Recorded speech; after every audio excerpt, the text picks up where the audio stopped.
Let's get started with our level rail installation. First, prepare all your posts. We're using 4x4 vinyl sleeves over structural posts. Place the bottom rail across the post opening, leaving equal spacing from the last baluster and post on each end, and mark 1/8 inch from the end of the post to allow room for expansion. Align your top rail with your bottom rail and cut both rails with a miter box or hacksaw. Keep in mind that you will need to cut through the vinyl and the aluminum insert within each rail. Next, we'll need to plan for the mounting location of your bottom rail using two 2-inch temporary wood spacer blocks to help with alignment.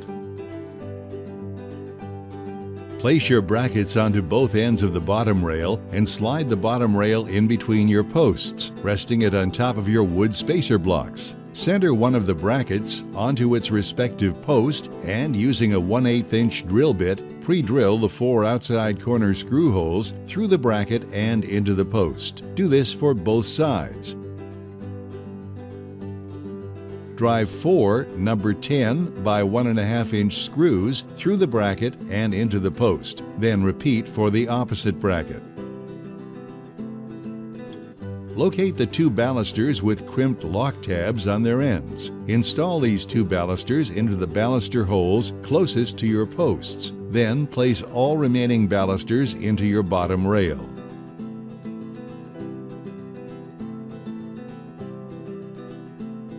Begin at one side of the rail and align your first baluster with your first routed baluster hole on your top rail and gently snap your top rail into position. Then continue down the line and add your remaining balusters. If you're installing railing over the post, be sure the balusters are fully seated and the railing is level and centered to the post sleeve. Mark the side of the post at the same point where the top corner of the top rail intersects, then leaning the railing to the side and cut the post to the length marked. Once your balusters are in, railing is level and centered onto the post sleeve, hold the top bracket snug to the rail from underneath, and using a 1/8 inch drill bit, pre-drill your first top bracket screw hole. Then drill through the bracket hole, vinyl post sleeve and vinyl insert, and loosely install a number 10 by 1.5 inch screw. Pre-drill for the remaining 3 screws, then install and tighten all 4 screws. Do this for the remaining top bracket.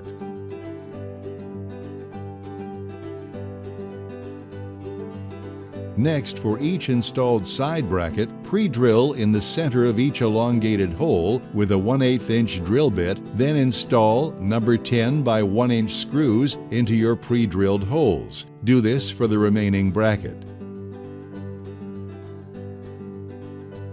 Match the letters scribed on the inside of the bracket cover to the letter on the bracket and snap the cover into place. Repeat this for all brackets. Cut your deck board to your desired length and place it over your assembled railing. Drive number 10 by 3/4 inch screws up from under the rail, centered through all the slotted holes and into the deck board. Depending on how much railing was cut, you may need to add a hole, keeping in mind that the first screw must be approximately 2 inches from the post. For a finishing touch, add adjustable trim rings, lights, or other accessories sold separately.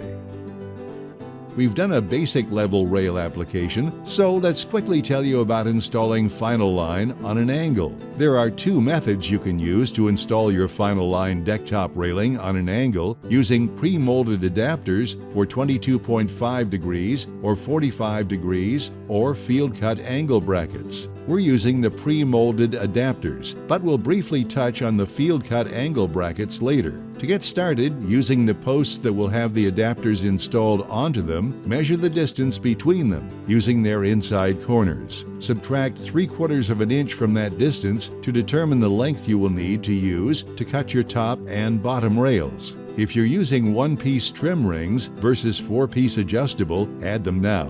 Assemble your railing section as we did in the previous level rail section, but this time you'll place the angle adapter between the brackets and posts. Then pre-drill, then use the longer 3-inch screws provided with adapters to connect to the post. Last are field-cut angle brackets. Slide a top rail bracket over the railing ends. Measure your desired angle and cut your bracket and railing with the aluminum channel inside to that angle, maintaining a 4-inch or less space between your post and first baluster. Repeat this for the bottom rail and complete your installation as we did in the previous level rail section. Keep in mind the maximum cut angle should be no greater than 21.5 degrees to prevent bracket or rail from overhanging your 4x4 post. If your angle is more than 21.5 degrees, we recommend a larger post sleeve.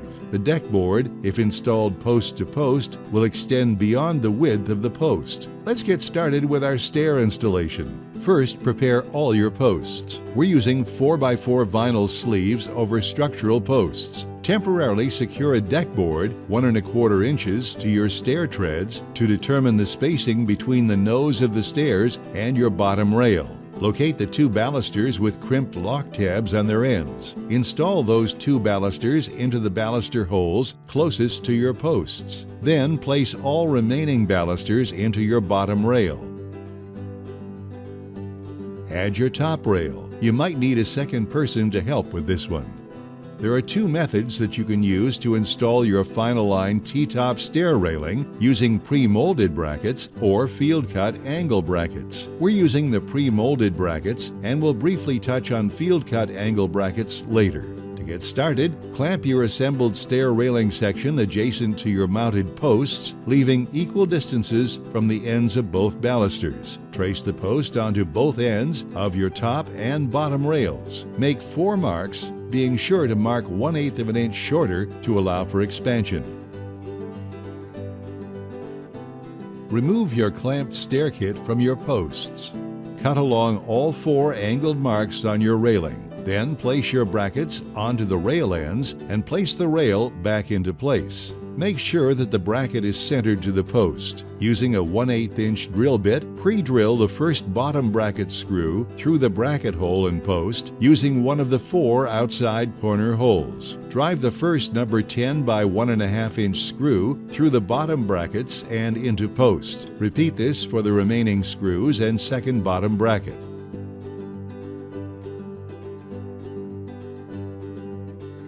Once your balusters are in, railing is level and centered onto the post sleeve, hold the top bracket snug to the rail from underneath and using a 1/8 inch drill bit, pre-drill your first top bracket screw hole. Then, drill through the bracket hole, vinyl post sleeve and vinyl insert, and loosely install a number 10 by 1.5 inch screw. Do this for the 3 remaining screws. Tighten your screws and repeat this for your other top bracket.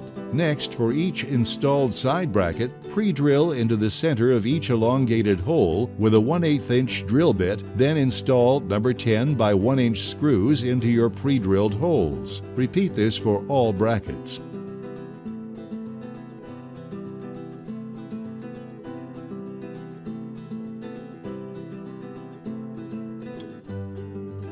Match the letters scribed on the inside of the bracket cover to the letter on the bracket and snap the cover into place. Repeat this for all brackets. After you've finished installing your railing, you can now install your deck board top. Simply cut your deck board to your desired length and place over the railing, making sure that the ends of the deck boards are beveled to fit flush to the posts. Next, drive number 10 by 3/4 inch screws up from under rail centered through slotted holes and into the deck board. Repeat this for all holes. For a finishing touch, add adjustable trim rings, lights, or other accessories sold separately.